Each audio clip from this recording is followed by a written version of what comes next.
Interlexi jaoks ei ole kaugtöö üldse uus asi, et me oleme kogu oma tegutsemise aja jooksul võimaldanud oma töötajatele kaugtööd.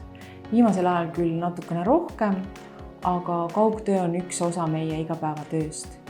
Igapäevane kommunikatsioon on päris keeruline korraldada, sest kui inimesed töötavad üksteisest kaugel, siis on hästi oluline igapäevase suhtluse sujuv toimetamine. Kasutame selleks erinevaid veebirakendusi. Tiim on jaotatud gruppideks. Meil on olemas üldlist, kus saavad kõik igapäevaselt sõna võtta, oma muredest rääkida.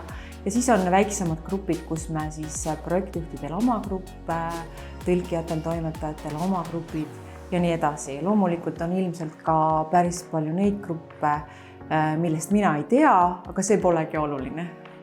Nii nagu paljudes ettevõtetes korraldame me erinevaid üritusi, aga meie oleme püüdnud korraldada neid üritusi nii, et nendes kajastuksid meie töötajate erinevad hobid ja huvid.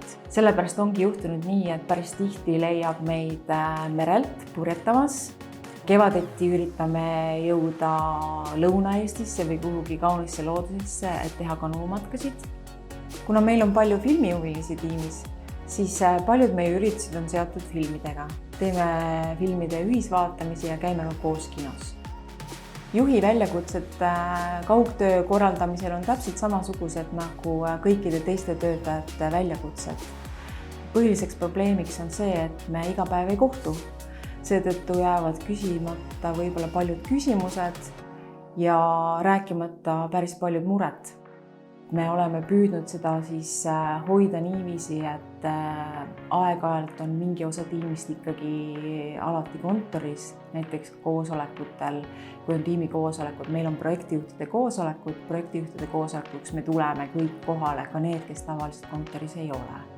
Juhina pean esitama ise palju rohkem küsimusi kui tavapäraselt ja ei tohi jääda ootama, et keegi tuleb oma muredega minu juurde, sest nii võib juhtuda, et mõned mured ja mõned küsimused jäävadki nagu lahendamata.